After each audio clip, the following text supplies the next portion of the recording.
Claire, you can start whenever you're ready. Okay, thank you, Alexandra. Welcome to the May 26th, 2022 meeting of the CB6 Business Affairs and Licensing Committee. My name is Claire Brennan and I'm the chair of this committee. The meeting is called to order at 6:33 p.m. Tonight, we are joined by Community Associate Alex Crawford. Members of the public, you can raise any questions or comments that you have through the Q&A feature of Zoom. If there's time following the committee's discussion, we will field questions from the public. Susan has volunteered to take minutes tonight. Thank you, Susan. Now we're going to take attendance by roll call. So Alexandra will conduct the roll call. Committee members, I will call your name and you will unmute yourselves. When your name is called, please say present. I will announce if there is quorum. Sorry, 1 second.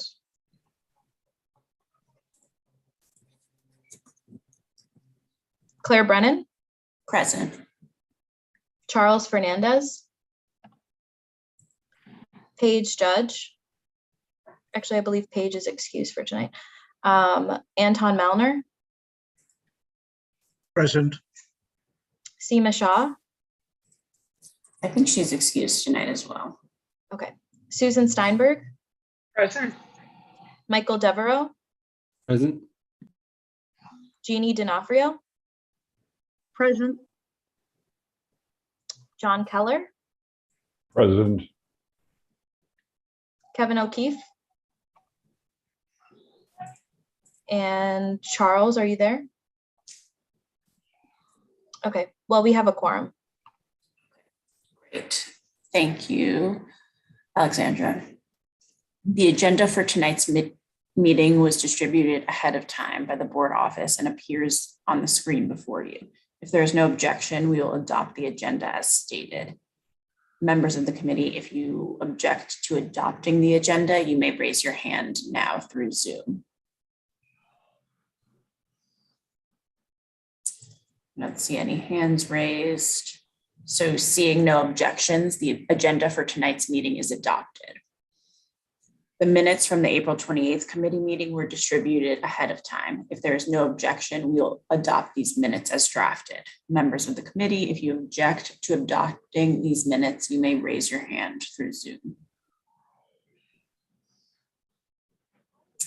Seeing no objections, the minutes from the April 28th committee meeting are adopted and will soon be available on the CB6 website.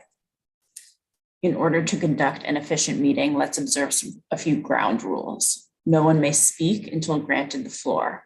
Committee members, if you have a question about committee business or wish to make a motion, please raise your hand through Zoom. The chat function should not be used for committee business or questions about agenda topics. All such remarks should be made on the record by raising your hand through Zoom. Chat should only be used to alert us to any technical difficulties you are having or to state in writing information like an email address that was already stated aloud on the record during the meeting. When a committee member is given the floor to speak, I will identify you and you can unmute yourself so that you can speak. We are required by the New York State law to have a transcript of the meeting, so please keep your questions and comments succinct and germane to the discussion. We will get started with the agenda. Since we only have one license application, we'll just get through that really quickly before the other two topics. So I think Jared is here to speak on behalf of 322 Bar LLC. Jared, you can unmute yourself and just walk us through your application briefly. Thank you. Hi. So I don't know if any of you remember me. I apologize. I also have a very, very poor connection where I am. But I was the owner operator of Gramercy Park Bar for the last 10 years. Obviously, we closed with COVID and we're not able to reopen. During that time, there were some things that came up. So as opposed to continuing under the Gramercy Park Bar LLC, et cetera, with the same partners, I've decided to kind of relaunch fresh and kind of rebrand, rebuild the place. And so that's kind of where we are. It will be effectively the same style and look and operation that we had for the first 8 years we were there. And we'll refresh the menu, basically, but operate the same. We had pre-recorded music. We had the windows open until 10. We had food till we closed. Pretty standard neighborhood operation, with no complaints that I'm aware of over the 8 years we were there. Great, thank you. That sounds good. So I see that you're planning on doing sidewalk seating.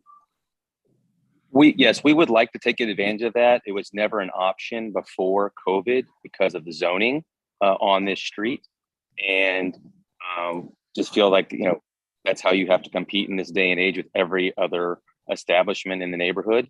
But we would obviously follow the same rules that all of them follow, and whatever open streets changes to, etc. And whatever ground rules you guys typically stipulate for everyone else. We're happy to adhere to the same. Sounds good. So that's just on the sidewalk, or were you also planning on putting it in the roadway as well? I think you have like parking there that you could do that. There's a bike lane and then there's parking. So I personally don't love that, but business will dictate what we have to do. And honestly, I don't know that Open Streets is going to be around that much longer to allow that. That's a Department of Transportation issue, as you all know. I follow that closely. I'm in commercial real estate for my day job. And, as much as I'd love it to be there, I think people walking across bike lanes and, to serve, et cetera, is crazy. So we'll kind of play that one by ear based on how things materialize. Sounds good. Anton has a question. Yes, I do. What will be your hours of operation? Sure. We previously we were open till 3 o'clock Thursday, Friday, Saturday, and 2 o'clock the other nights. We were hoping to keep that. I know I'm obviously coming in for a new LLC, but it's still me, and I was hoping the history I have would help with that. Typically, we used to open at 12. We haven't decided if I say we. I'm interviewing managers and talking to different people, whether it would be a 4 o'clock in the afternoon or 12 noon. The neighborhood didn't always lend itself to an early start. And we would also request, I'll just say it, we'd like to go ahead and request up front that we got 4 a.m. on New Year's Eve. We had done that before, as opposed to having to come back each year, but that's, New Year's. Okay, John has a question. Yeah. First of all, thank you. What are the cross streets here? I apologize. I live in the neighborhood. This is between 18th and 19th, slightly feel closer to farther down. 19th. Okay. We've got Posto Pizzas on the 18th Street corner. Which one of these buildings is you folks? I do remember your other Third place. from the white building, third from the left, has the Got kind it. of gray residential entrance and a black retail storefront. And is it just the angle of the photograph, or is that a fairly wide sidewalk there? It looks like It's a double wide sidewalk there. yeah. So you wouldn't have any trouble with, with the 8-foot rule if you put in tables, I guess. Correct. And they did remove the phone booth that was there for years as an eyesore and Was that the last one that was removed? It made the news last week. That was on 7th Avenue. Okay. I wish I went. that would have been my luck. Yeah. Yeah, that would have been better. Okay, you answered my questions. Thank you very much. I also had Anton's question and you answered that. Thank you. Are there any other questions from the committee?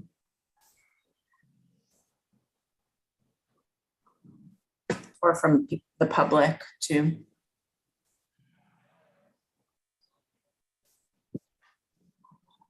Motion of no objection.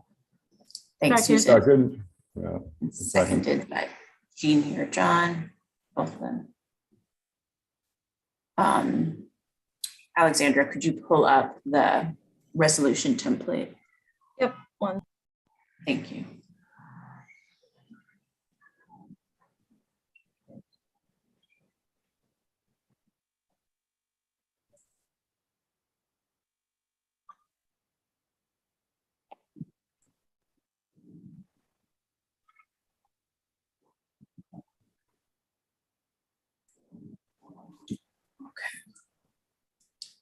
So this would be a resolution of no objection.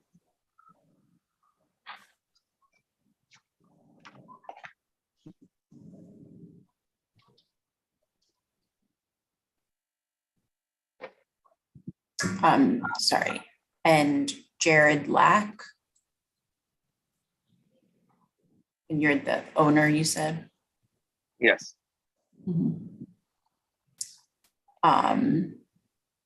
And so you're just kind of like a bar and grill, right? correct. Perfect. Establishment is a bar and grill. You could say Technically, with there's no. It's a cold kitchen. Technically, there's no exhaust grill. in the building. Oh, interesting. Okay, so we could just say like a bar. We did everything via electric. Yeah, bar with food, Yeah. menu, but not. Serving food. Yeah, I can't like cook up a burger on a grill. Right. That is a good distinction. So yeah, with a full food menu or something like that. Alexandra. Correct.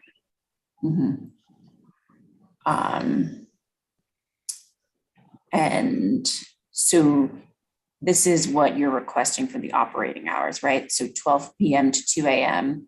Sunday through Wednesday, and then 12 p.m. to 3 a.m. Thursday through Saturday. Yes, ma'am. Okay.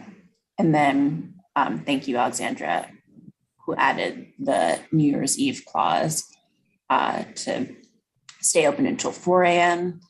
And there weren't any stipulations or public comment. And there were no comments for or against. And so it be resolved that we have no objection to this application.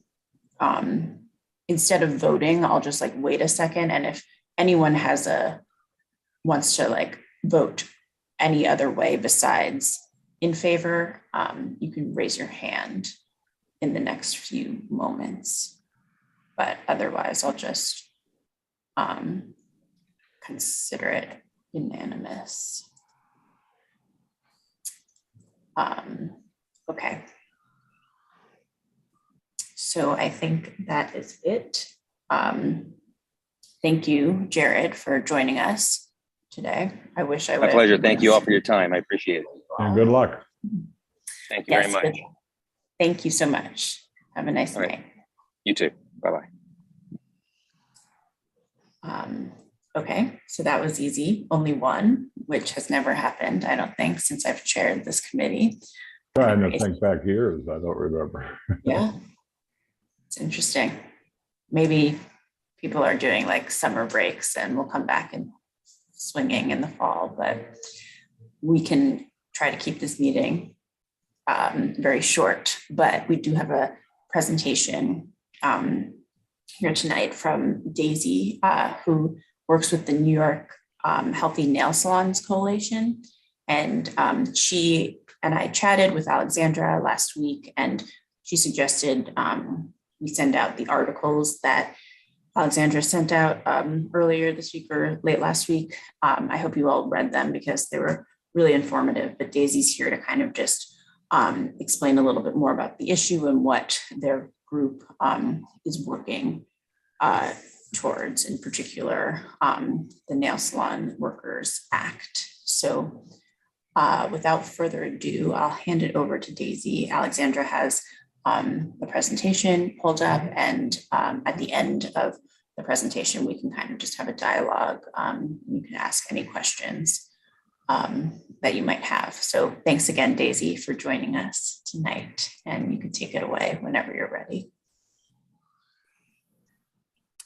Thank you, Claire, and good evening, everybody. Thank you for having me at this meeting. I'm Daisy Chung. I'm the director of the New York Healthy Nail Salons Coalition, and I wanted to talk to you all about the All Hands In campaign. We are advocating for a particular bill in New York State called the Nail Salon Minimum Standards Council Act to propose new minimum standards in the nail salon industry. Could we get to the next slide, Alexandra? Thank you. The nail salon industry in New York is pretty significant. We are number 2 in the nation in terms of number of nail salons, right behind California. But we are, number 1 in the highest concentration of nail technicians. And these are manicurists, pedicurists, and, they go by the term of nail tech.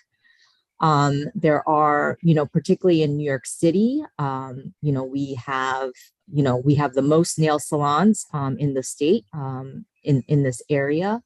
And Manhattan, Brooklyn, and Queens are the 3 counties with the highest concentration of nail salons in the country. So a lot of nail salons, a lot of nail salon workers in the state. And, part of, what we're pushing for is kind of a culmination of many, many years of organizing by nail salon workers who've, really been, fighting back around exploitative conditions in their workplace. This is a primarily immigrant women workforce. About 84% identify as women, 73% are Asian Pacific Islander, and 21% are Latina workers. Next slide, please. Thank you. These are just some of the problems facing nail salon workers in the state. So 1, low wages and wage theft. It's really pervasive, widespread in the industry. In a recent survey that was done, about 80% of nail salon workers who responded to that survey reported wage theft. And there was an average of $9,400 in lost wages per year per worker.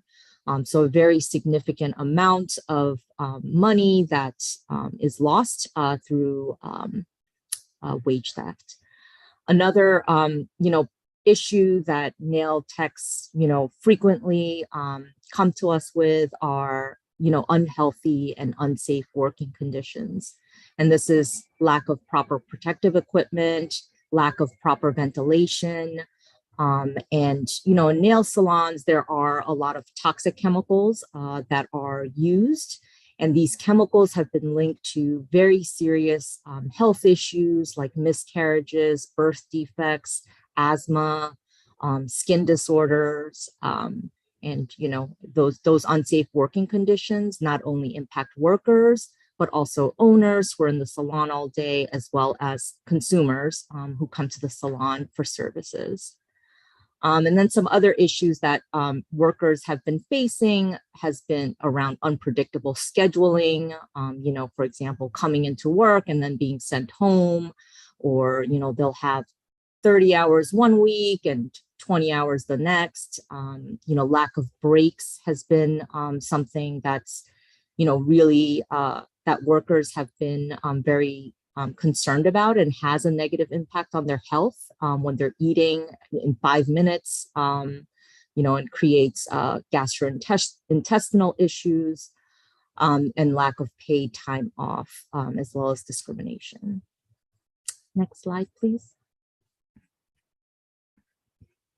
So again, as I've mentioned, workers have been organizing and fighting back around these conditions since 2005. Their organizing has resulted in some significant steps towards advancing their rights and in addressing addressing individual bad actors in the industry. But despite these reforms, what we're seeing is that workers are not feeling these impacts on the ground. So for example, workers were able to eliminate the tipped minimum wage for nail salon workers, where you're allowed to pay less than the minimum wage and the tips would, make up for that difference. So that was eliminated back in 2019 and went into effect in 2020. And, workers were entitled to $15 an hour for their minimum wage. But what workers have told us is even when they do get it, a lot of workers still do not get $15 an hour. But when they do get it, they say that their employers cut their hours instead. And so they're not really seeing an increase in their income. Next slide, please. And that's why, workers have been pushing for the Nail Salon Minimum Standards Council Act. What this bill would do is create a process for changes in the industry. So first, it would create a permanent council at the state level, which would be composed of workers, small business owners, and public representatives who will recommend sector-wide minimum standards for the industry.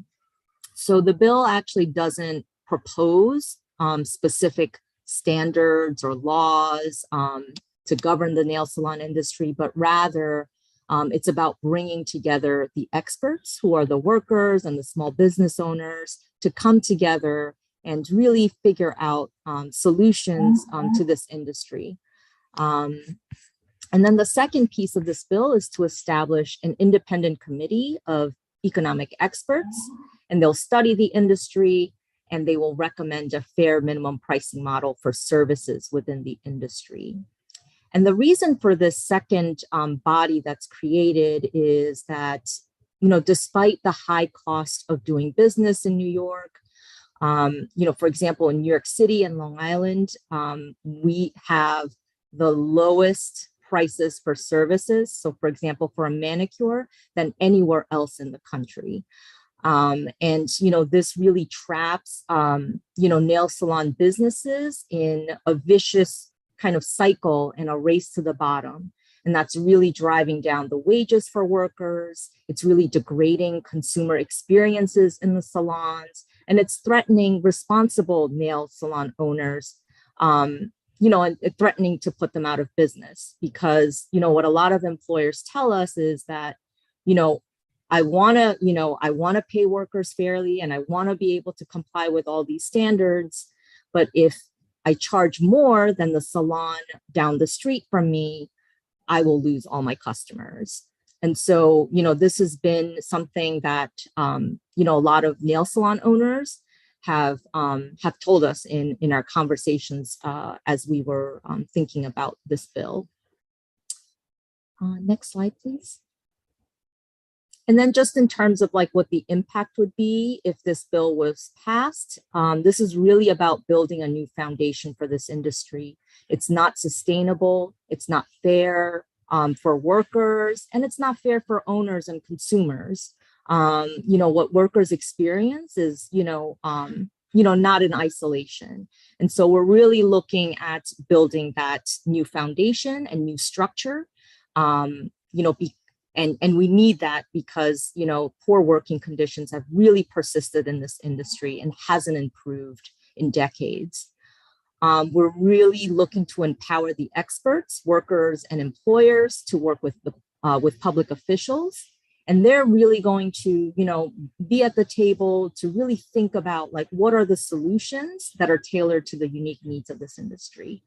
And then finally, fair pricing will really help regulate this industry and, reverse this race to the bottom and, ensure that every nail salon business has the resources available to comply with all the standards that are required of them.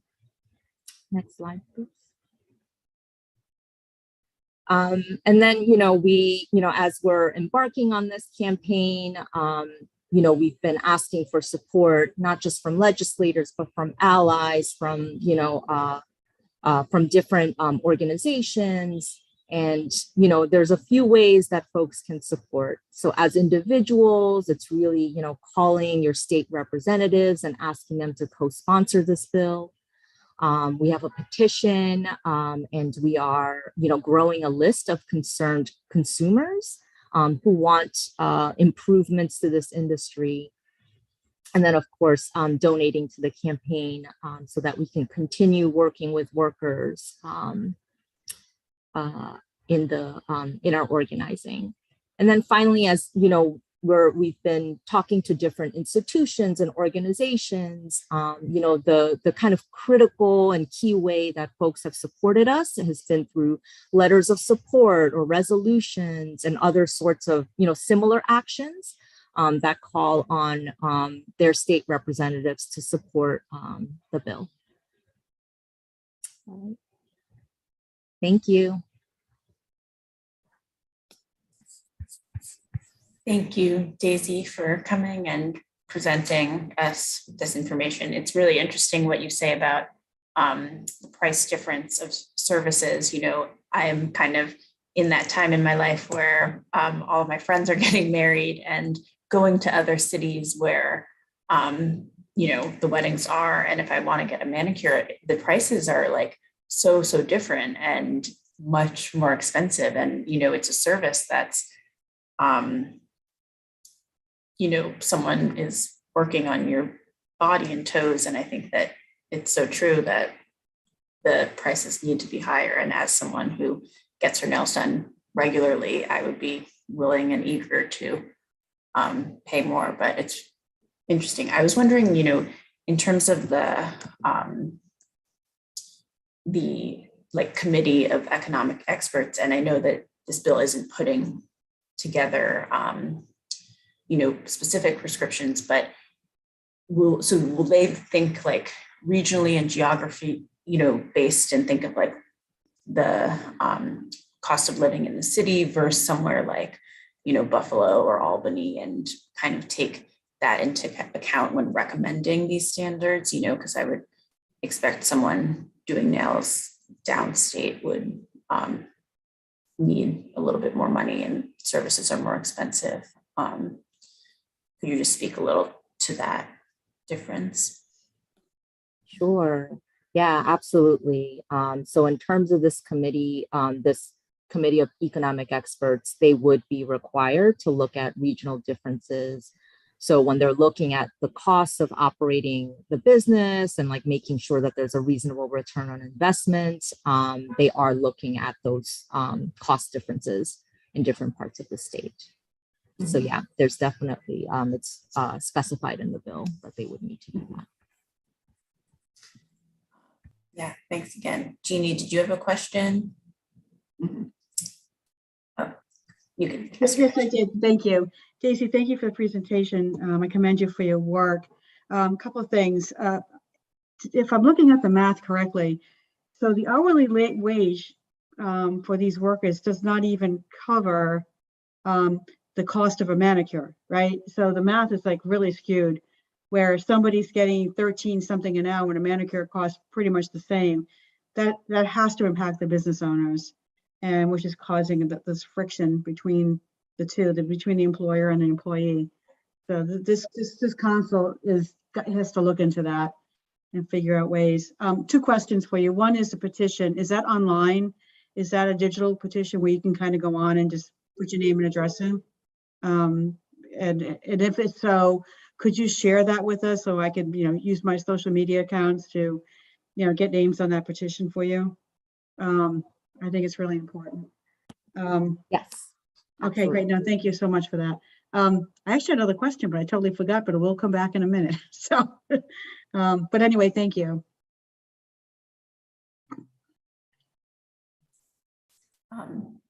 Thanks. Yeah, and we can send it out to the board in the newsletter as well. John had a question. I'm sorry, I just remembered the other question. Oh, no worries. Go I ahead. just when I read, Take sorry, your time. John, just really quick. Take When your I read one of the articles, they talked about, going from, different kinds of services. So say someone's really good at nails, but then they're going on to waxing or whatever. Is that part of what the commission's going to look at? I mean, should these folks not get paid per service, per skill level? It seems like they're just thrown out there, you're doing this, no break, now you need to do X. now you're going off of that, and then, now you're going to another whole new set of chemicals and customers. Will that be addressed? Because I think that's really important that, if someone's working to doing nails, but then they're pulled off to do something else and they're getting paid equally, I mean, that should be taken into consideration. So my question is whether or not that is being taken into consideration, depending on the task that they're asked to do. Yeah, thank you for that question. Absolutely. That is a concern that workers bring to us over and over. Again, right? Like really not having a job description, right? And so they're pulled into all these different roles. And, nail technicians are, actually, highly skilled. They have to go through, many hours of training. They have to be formally licensed by the state in order to do this work. Which a lot of folks don't know about in terms of like all the hours of training that they need to do in order to be a nail tech in New York. But yes, that is actually specified in the bill, like, that we have to look at all the different working conditions because they're so interconnected, right? So like I'd mentioned, like the $15 minimum wage, you can't look at that without looking at scheduling and, kind of how that operates within the nail industry. Good question, Jeannie. John? Yeah, first of all, thank you for being here. And the thing that I have a comment and a question. The thing that really resonated with me was the chemicals that people are exposed to, and that's not just the employees but also the customers. And I don't frequent nail salons a lot, but my wife does bring me in once in a while, and when my fingernails are getting particularly needy. And and I notice the odors, so that's something I relate to clearly. The other point is a comment going to Jeannie's point that this is economically irrational. I mean, and I've sometimes joked with my friends or my spouse when I walk down the street and say, "Oh, just what we need, another nail salon in the neighborhood." I live in Midtown East.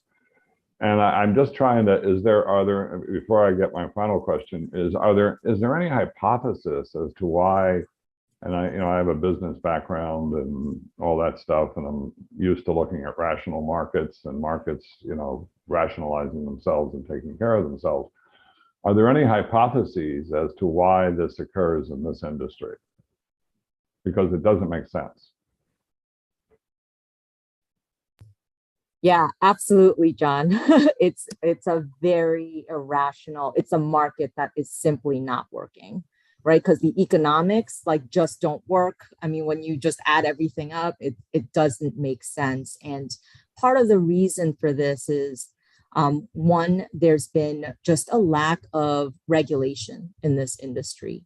Regulation and enforcement. It's been very, and it's difficult, right? When 80%, right, of the workforce is experiencing some form of labor violation, it's impossible, right, for inspectors to go into all of these shops, right? Thousands and thousands of nail salons in order to do enforcement. So a lot of that has been because, right, businesses have been able to do business without complying with the law. And so they've been able to really proliferate. And because there's so many, and now we're kind of in this crisis, it's like such high density of nail salons that the only way that they can figure out how to compete at this moment is by, lowering prices, right? It's like undercutting each other through pricing, even though it doesn't make any, right? It doesn't make sense for their own and in an irrational market, the market would correct that. So that's what I don't understand, but we're not going to solve that here. But it's something I noticed. And I think you would help your case if you could point to other industries where, these kinds of protections exist. So for example, I walk down the street and I pass, the deli, and I pass the grocery store, and I pass other local stores, so. And I know, restaurants with bus persons and wait persons, I mean, if you could point to examples of other industries to make your case, where these regulations have been introduced. I think you would really strengthen your case. Because if you just look at this from a free market point of view, it's like, what is this all about? You know, and what you're saying is there are issues of human rights here that need to be articulated.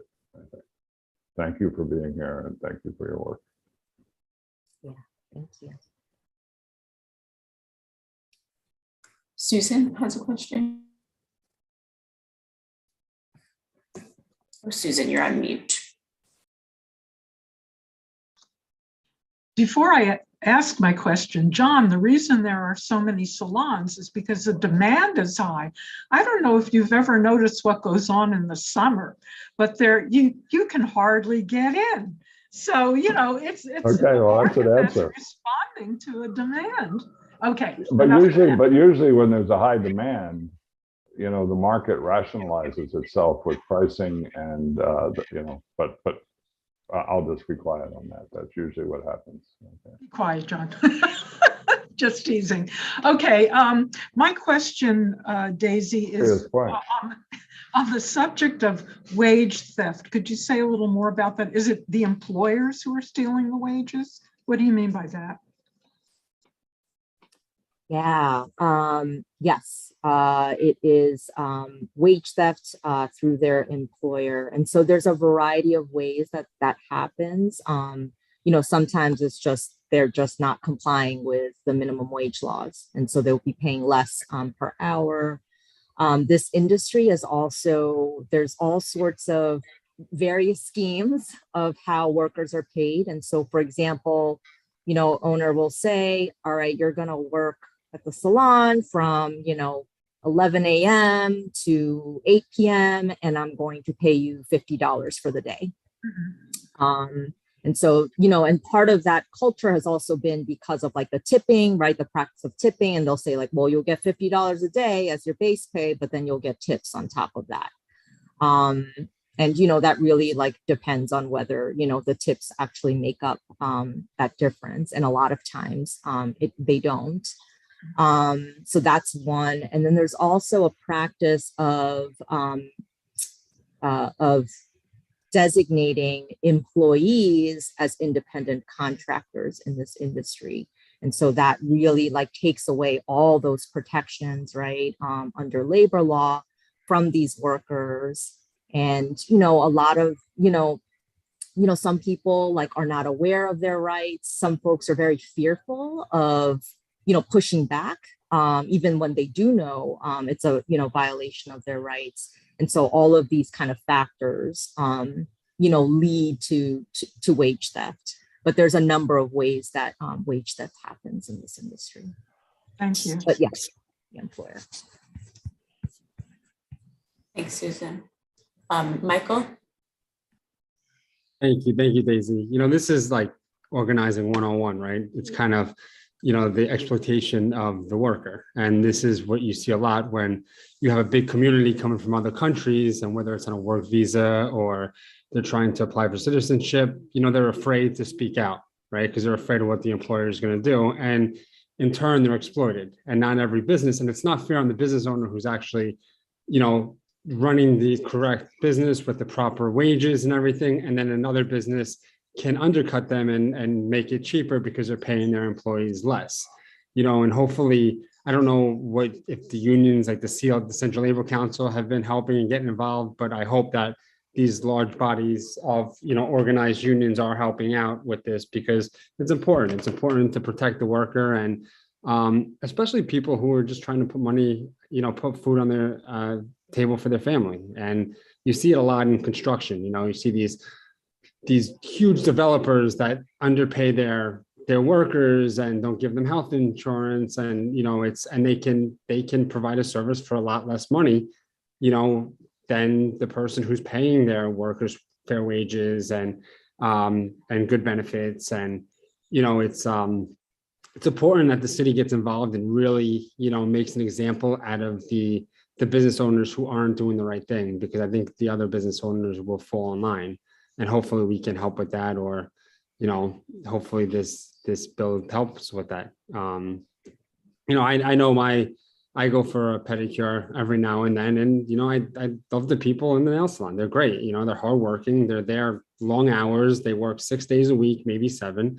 And they deserve to have fair pay. The other thing I'm going to say is I feel like this is one of those industries where people don't know what to tip. And it's not everybody who goes generally. You go to a restaurant, people kind of know what to tip. Now you have that person who doesn't go all the time, and there's a lot of people who aren't regulars. It would be nice to make people aware of what's customary to tip for certain services in the salon, so that the worker can maybe make because I was a waiter, when I was younger, and $3 extra each table, at the end of the night equals a lot of money. So whatever it may be to get that out to the public or to have it in the salon, what's customary usually of tipping would be something that, I think would be helpful. Yeah, that's a great point. Yeah. And how do the tips get to the workers? Like my instinct is to hand a tip to a worker who's just done my nails or whatever, Does that money go to the worker, or does somebody pull that back from them? I mean, that's a really good point, Michael.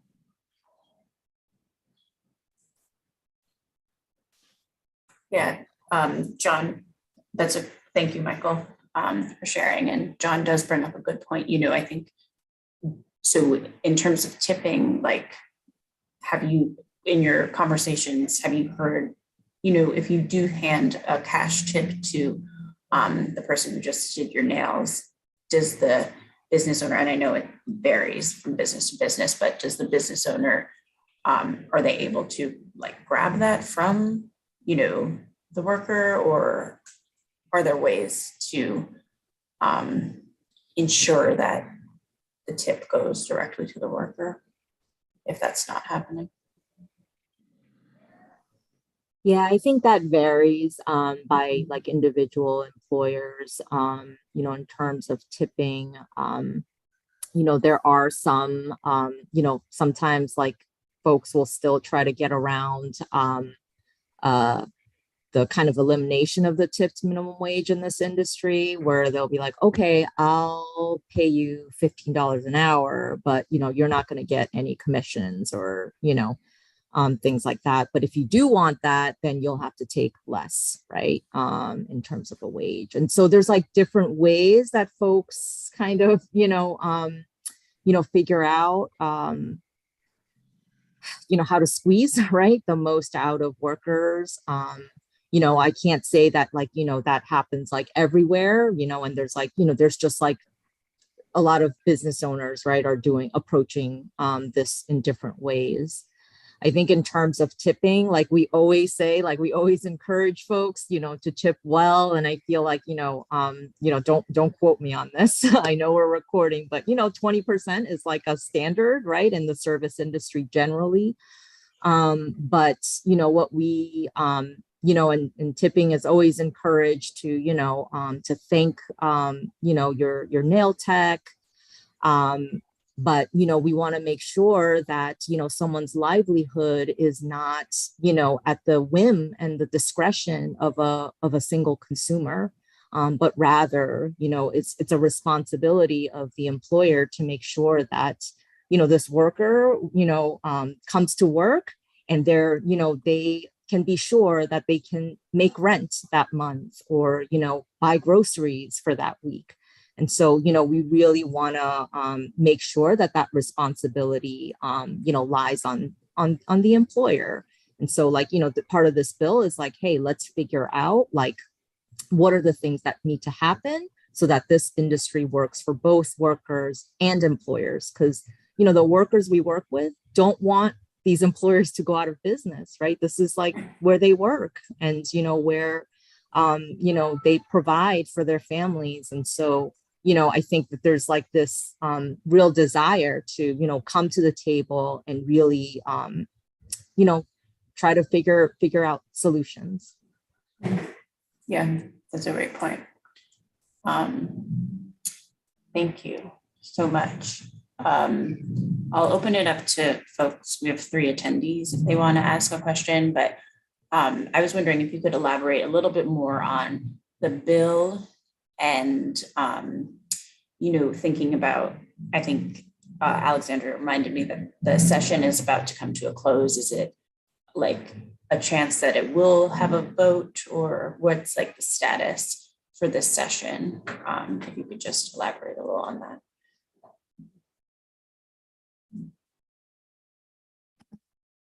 Yeah, absolutely. This session has really been, we just introduced this bill like a few months ago, and this is a new concept. Labor policy isn't generally made in this way, right? Where you have direct participation of the stakeholders in the industry, right? Generally, it's like a policymaker who'll say like, hey, let's put this law out there and it'll provide a standard. But this is really a really different way of making labor policy. And so part of this session has really been about building consensus, building understanding, educating lawmakers on what this bill is and what it would do for this industry. We've seen one other similar model that we've seen has been out in California with fast food workers, and that's passed the assembly. So that bill has been around for a little bit longer than this one.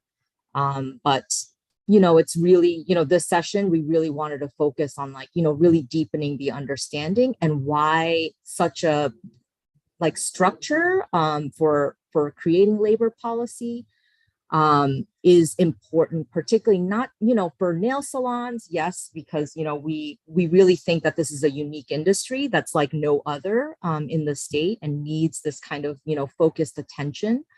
But also see this, as an opportunity for other low wage sectors, where, low wage workers are struggling to improve their working conditions, to look at sector-wide change rather than really looking at hey, a lot of times it's like a single business, enforcement type of strategy. And what doesn't work in this industry, and that doesn't work in this industry because there's no big player, right? There's no big employer like a Walmart or like an Amazon, for example. These are really truly small businesses, and they're, no one company is influencing the standards, right?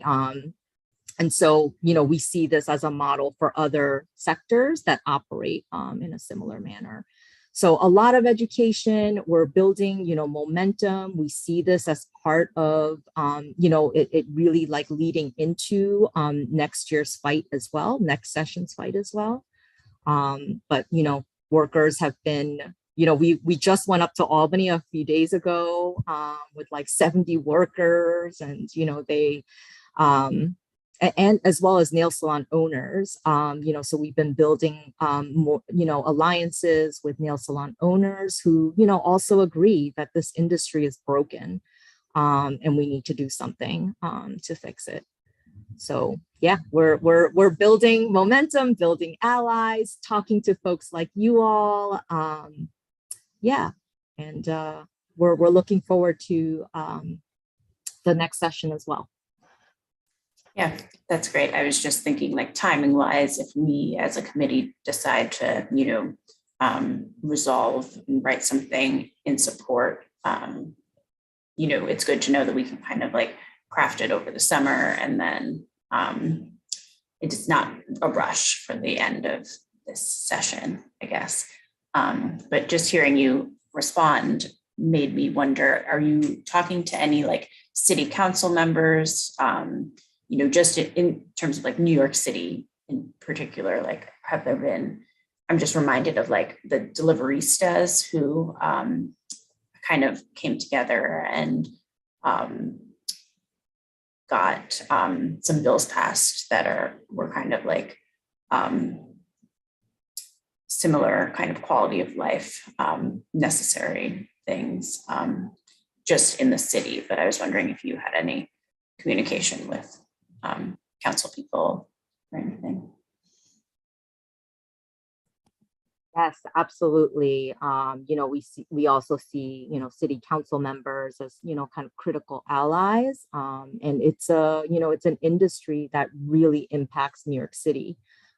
Just, because of the sheer number of both workers and nail salons that are present in the 5 boroughs.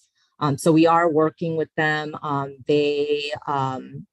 City council has, different city council members have supported our New York Nail Salon Worker School. And that's a project of the coalition where we provide the training that, nail techs need in order to get their licenses.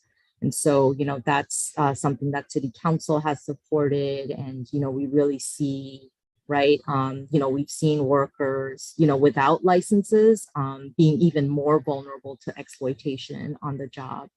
And, want to be able to, want to make sure that nail techs have that available to them. And so we've been in conversations around that program with city council members at the city level. Great. Thank you.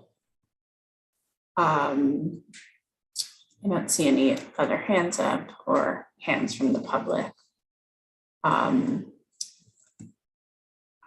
Is there anyone who wants to suggest a motion, or should we kind of we can continue to discuss and be in communication with Daisy as well as things progress, and if there's kind of a more pivotal moment where we should write something. Jeannie, do you have?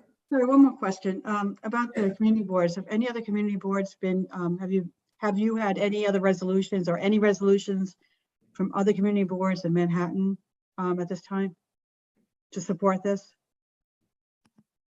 Not at this time. This is the first community board meeting that I've made a presentation to, and we'll be increasing that. For this session, we've really focused on building the leadership of workers and building out the base of workers, as well as nail salon owners that are engaged in this conversation and, really moving lawmakers towards this bill. But, as session, closes out, we're really looking towards, really building out the consumer base that I've mentioned earlier, really growing that list and engaging consumers in the actions that we're going to be taking on in the next 6 months, as well as next session. And I think community boards are definitely a part of that as well. Thank you. John? I'll be very quick because I know we have another important matter coming up, but this has really gotten my attention. Because you have to look at the cost structure of the industry, and how much of it is rent and how much of it is, the mix of services and what could be charged, as Susan points out, in a neighborhood where a lot of people are trying to get in. This is, you would really do well to find another industry that is primarily small in terms of its delivery points, but that has benefited from regulation. That would, to me, be an important point as you think about this. There are some industries that are okay. I'll stop there. Okay, but because I'm taking too much time. But this really got my attention. Thank you. No, thank you, John. Always important to see kind of, what's happened in other industries to inform this one as well. Okay, so maybe, we can check in again with Daisy, in a few months or so and kind of see how you're doing. And then, I think that personally, I would like to put something in writing from the committee, but I think that if it's not like a rush at this point, we can kind of continue the conversation moving forward and maybe write something up in a moment when it's most needed, but I think, you know, we'll send out the links, and Jeannie and everyone can kind of like share amongst peers and colleagues and friends about the cause, and we can kind of just keep the conversation open unless anyone else has another idea. Jeannie? Mm-hmm. Hi, sorry, I just want another question on this. The timing of this, because I know we're thinking about continuing a discussion going forward. I know we're going through the summer session, although our committee pretty much stays in session during the summer. But that bill, I know something's coming up soon. And just because you probably said it already, I missed it, but the timing of that bill and whether or not a resolution from us should be imminent or if something can wait, so we can make a decision on that. Yeah, absolutely. So session ends next a week from today. So very, very close. But you know, that doesn't end the process of getting co-sponsorships for this bill. And so we want to continue building that support, continuing to build that momentum, right? So that when we go into next session, we have even more supporters than, you know, what we ended with, right? And that really helps to, you know, move a bill forward, you know, through the committee and onto the floor. And so, you know, we're gonna, you know, the next 6 months is really, you know, we're continuing to, you know, get co-sponsors to the bill. You know, that work certainly doesn't stop because session has ended. It won't go to a vote, but, you know, the support and building that continues. Thank you.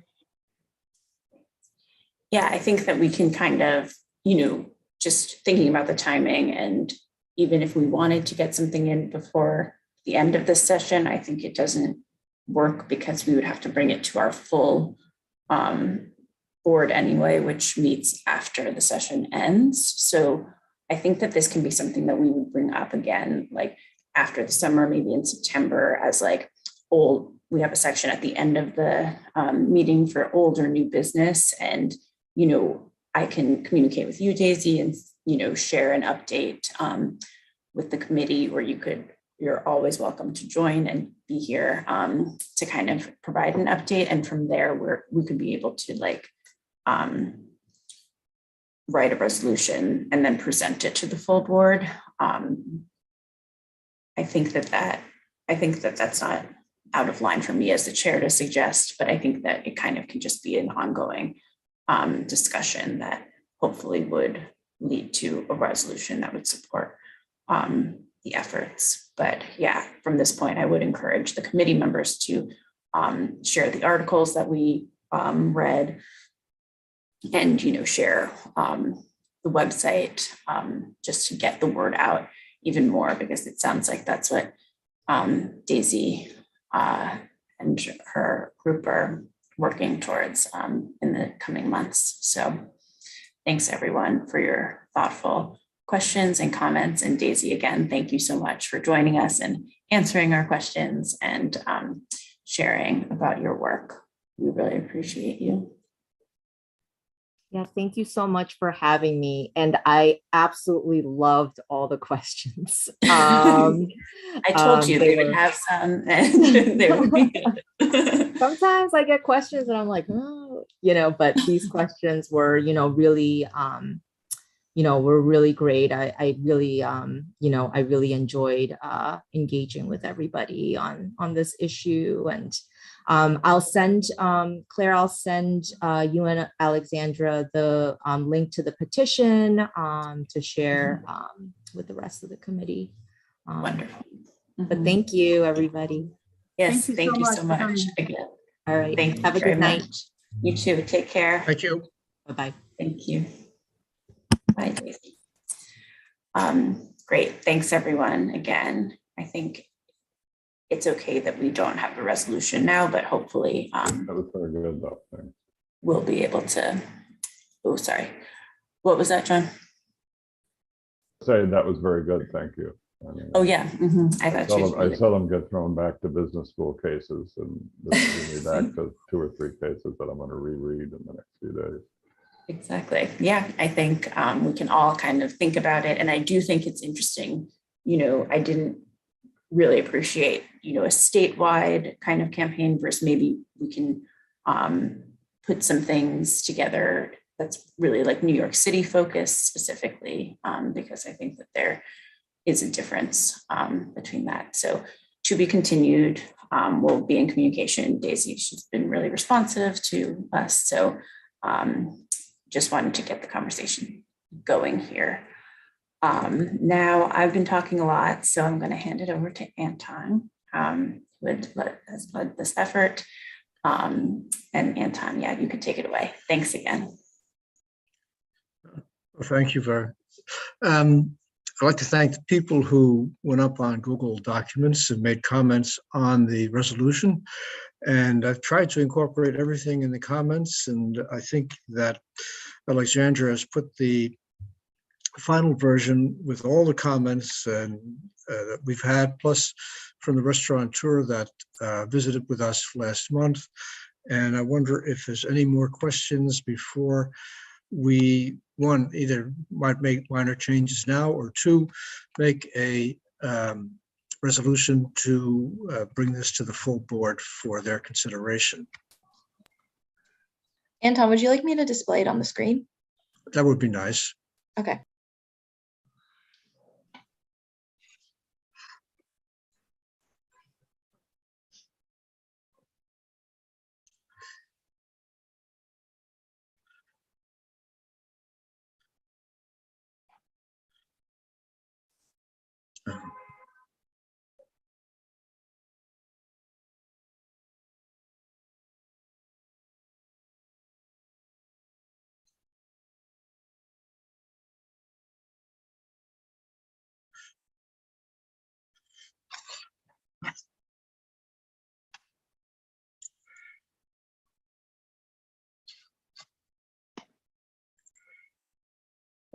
The two most important things in the resolution, I've tried to distill it from all the comments, is one, that the community boards have a strong say in what the final program will look like going forward before with the virus regulations. And two, that once it's in place, that community board review applications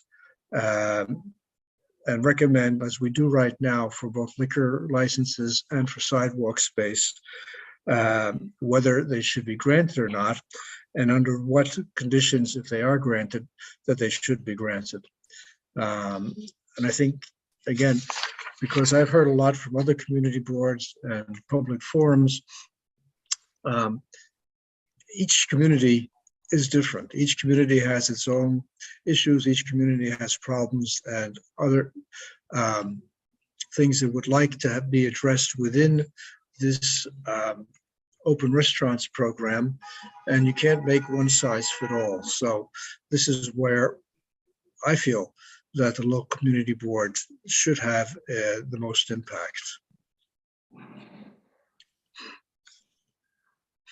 Any comments? Yes, I have my hand up. Oh, I'm sorry, Susan. Okay, Anton, I just want to compliment you on a top-notch job. I'm really impressed by how you've handled this. And I think the resolution is excellent. And my personal recommendation would be to bring it to the full board. Thank you. Kevin? I'll second that. I had a comment before we move, or am I cut? John, I'm sorry, I didn't hear what you said. No, I wanted to make a statement, but a motion was made and seconded, which means that I can't speak unless you allow me to. I Alexandra, can withdraw my second, like it never Right, happened. yeah, I'll be real quick. My only concern, and I expressed it in my written comments, is that these are open restaurants. This is not an open kitchen that has an outdoor space. And as long as that is covered here, I completely agree with Susan that we should bring this to a vote. And as long as that's implied, I don't need to see the language there. But what I don't want to see is people opening kitchens and then using outdoor space. It has to be a restaurant that is using outdoor space. That's the only point I want to make. I think this has already been addressed in the preliminary regulations that the DOT and other city agencies have expressed. And this is strictly for restaurants, not for ghost kitchens. I withdraw. Okay, just as long as that is covered, I withdraw my comment. Thank you, Kevin, for allowing me to speak. Okay. Of course. All right, Alexander, do we take a vote on this, or what? How does it work? I'll second it again. Alexandra? Sorry, I was having trouble unmuting. But yeah, if somebody makes a motion and then somebody seconds it, then I can do the roll call. Or perhaps you should say, does anybody have any objections? They should say so now, and otherwise it's passed.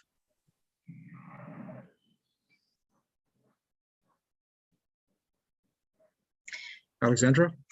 Yeah, I mean, it depends on, I know that usually the committee does a unanimous consent. So as long as there's a motion and a second, and then, you know, like what Claire usually does, you know, wait a few minutes to see if there are any objections, then yeah, however you'd like to do. Okay, I have nothing further. Sorry, I see something in the chat. I've said, have you noticed that there's a question in chat? What is, will this be a permanent situation? Will the city review this after COVID? Right now, the city is in the process of making these regulations permanent. This has been voted on by the city council already.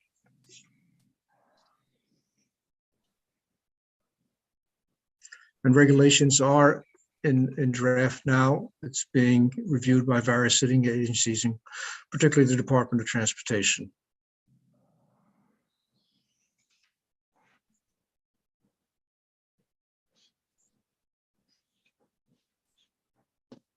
Okay. Well, thank you all. I think so. Alexander, this will be presented to the full committee at the next meeting. Yeah, and just to be clear, who made the motion and then who seconded it, just so I can have that for my records? Because it was, I know we took some questions. I afterwards. made the motion and Kevin seconded it. Okay. And I'll just make a note that I'm like abstaining from the whole conversation and also the vote for cause. Yeah, But- I feel like yeah, that's why, yeah, maybe. And I think that, yeah, if you want to go through the roll quickly, I would. Yeah, I think so. I feel like just, yeah, okay. Mhm. That makes sense to me.